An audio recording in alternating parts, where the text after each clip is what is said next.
Hi, it's Matt Bisogno here again, and let me ask you a question. How are you getting on with your betting? Are you up? Down? Which races do you do best in? And which races should you probably leave alone?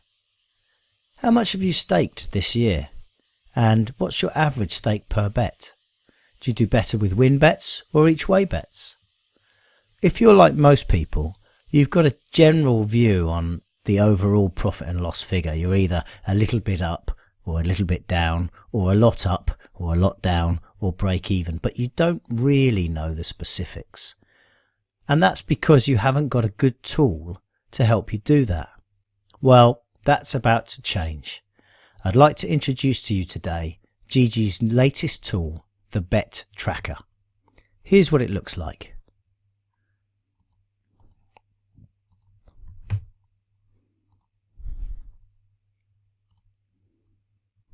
The Bet Tracker can be accessed from any race card. So let's go to tomorrow's racing, and I picked out this horse from the trainer jockey combination report as of mild interest, the 340. Now I haven't looked at the race in any detail. It doesn't really matter. I just want a horse to put into the Bet Tracker. So 340 at Hexham. We'll go to that race here, and you'll notice on the race card that there is a new icon, a blue one with BT on it. BT stands for Bet Tracker, and as you can see, it's a place to record your bet placement. So if I click on this icon, it opens up a little window like this.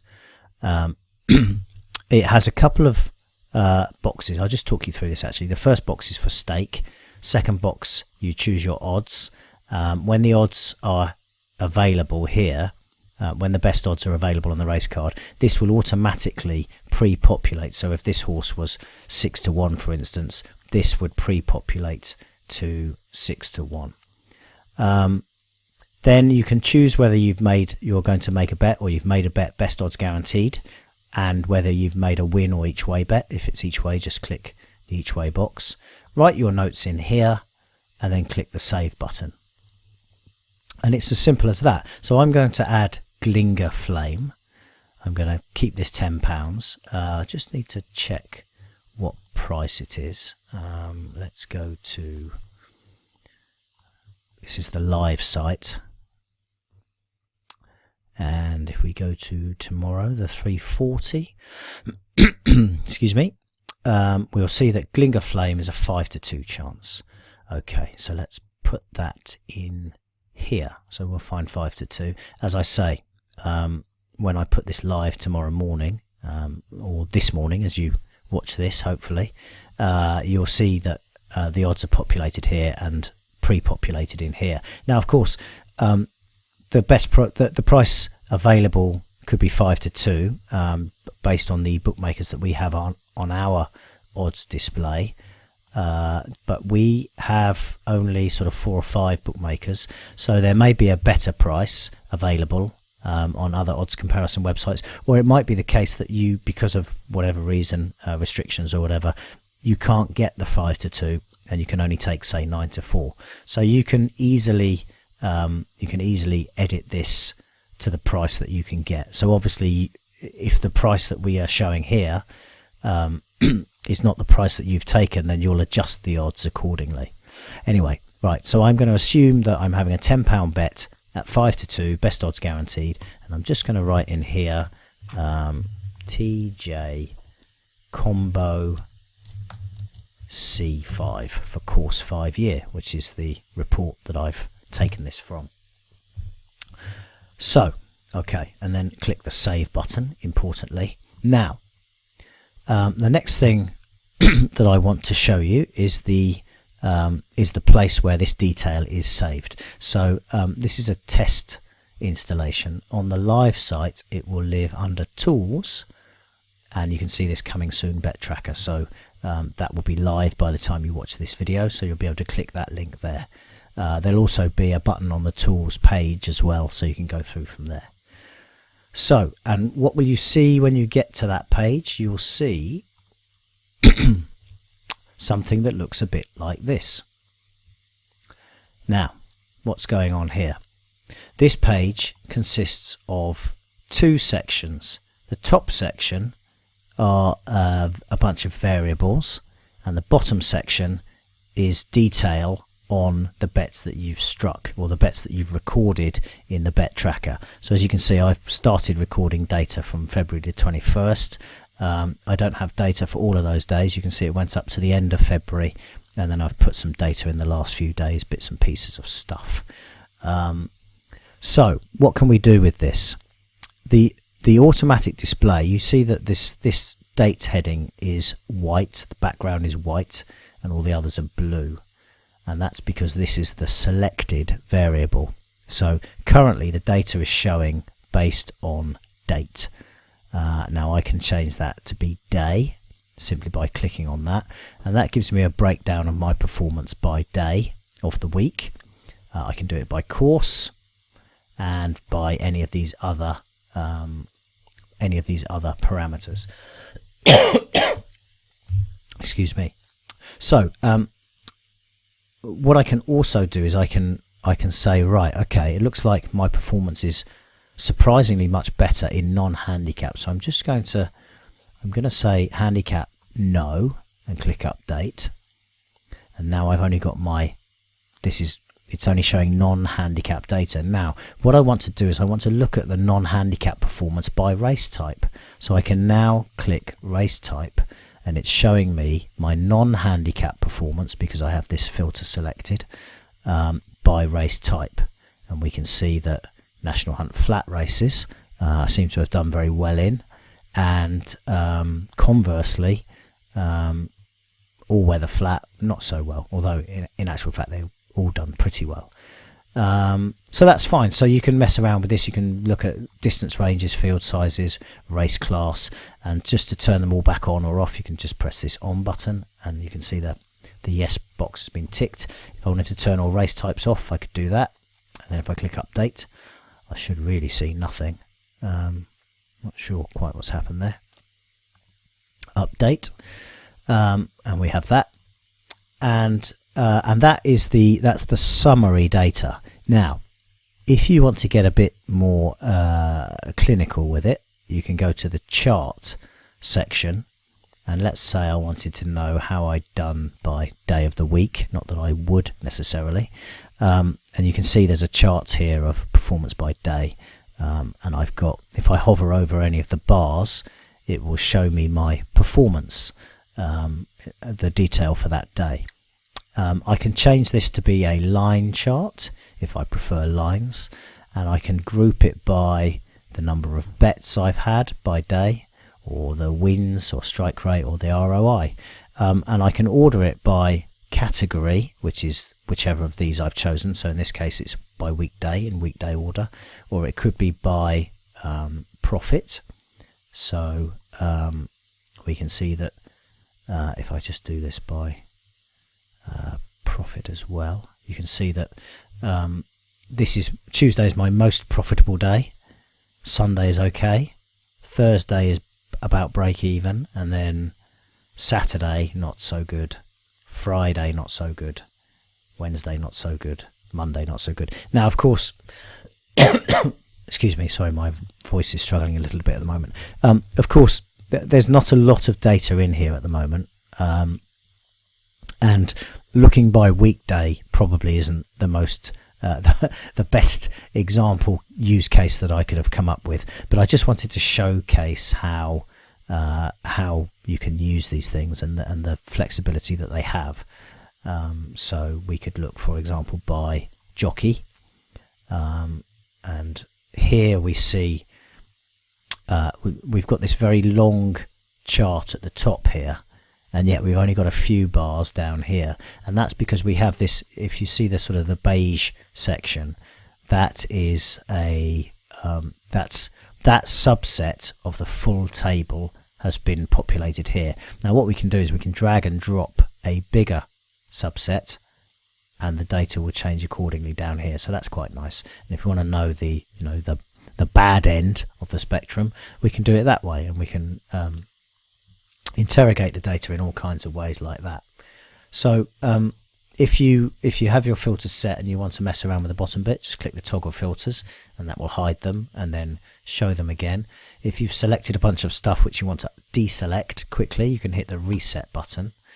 And then this third blue button on the left hand side in the middle here is bets, and that's the constituent bets since you started. Let me just toggle the filters so we have a bit more, we can see a little bit more in the window.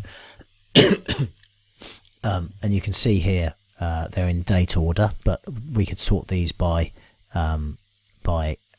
race class or by race code or by jockey or trainer or whatever we want to. Let me just put it back by date order here.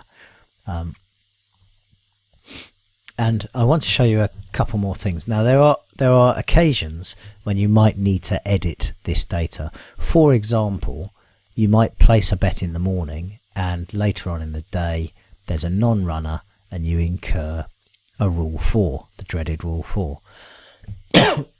You can add the rule 4 here, so let's say it was a 10p rule 4. You just pop that in there, click save, and the bet is recalculated. Now what I need to do to evidence this properly is to find a race where it was a winner, so let's use this one here.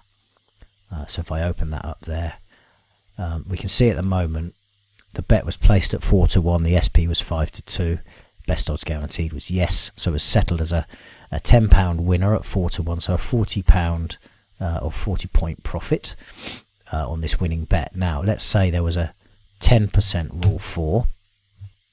That basically means that it was a 3.6-1 winner, so we should expect that to change to 36 when I click this save button to the right hand side. And I think I just got to update this to get that to work. Hopefully it will, and it hasn't for some reason. Okay, so we need to look into that and we'll get that fixed up. I'm not sure what's happened there. That's why we test. So actually, it's quite an important point. This is a beta of the tracker. Now we've checked all the settlement and we believed it worked, but that clearly that rule 4 thing hasn't worked. So we try and get that fixed before we put it live. But I do want to share this with you so you can start collecting the data to do whatever you want to do with it.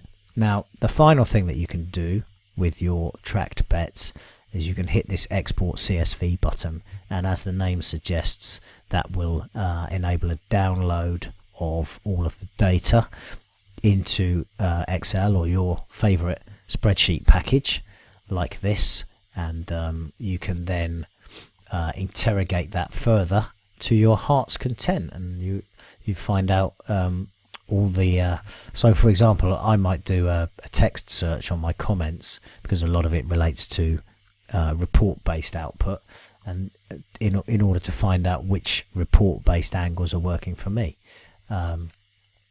Obviously you can filter by race type and class and all the rest of it, and play around with this to your heart's content. You need to kind of commit to the bet tracker. So it's one of those things where if you put half a dozen bets in it and sometimes you forget and all of that, it's not really going to be meaningful.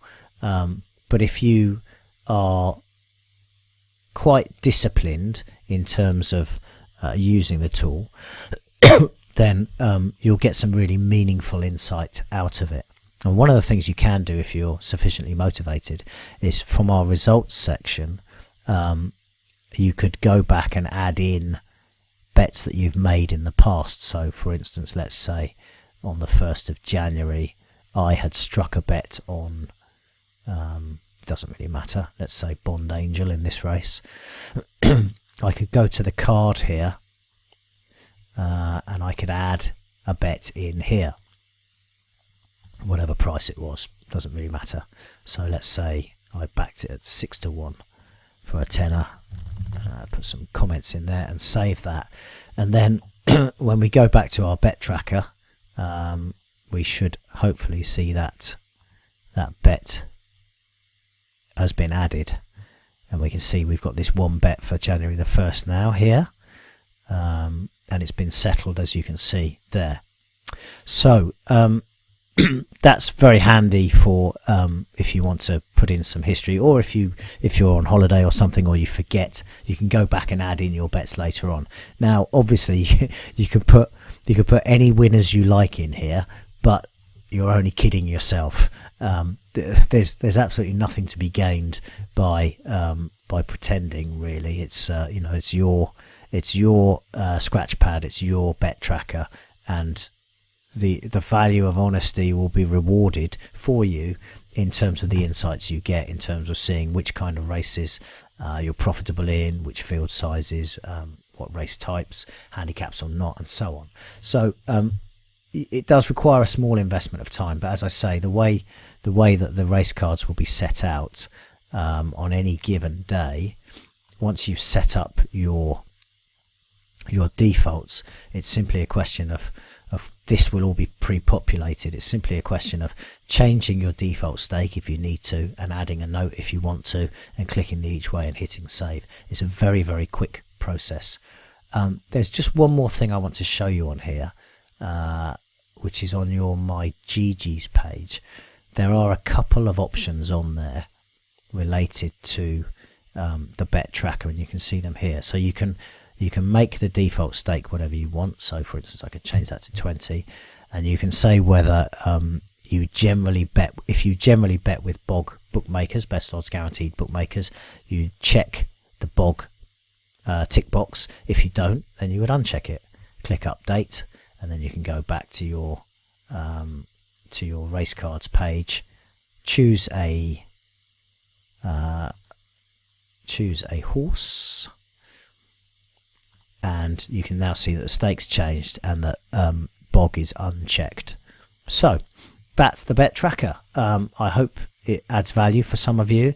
I've been using it, just really playing around with it, but I'm looking forward to using it in earnest once it's on live, which by the time you look at this video it should be. Okay, so this is Matt Bisogno saying thank you very much for watching. I hope you enjoy the bet tracker, and I'll speak to you soon. Bye for now.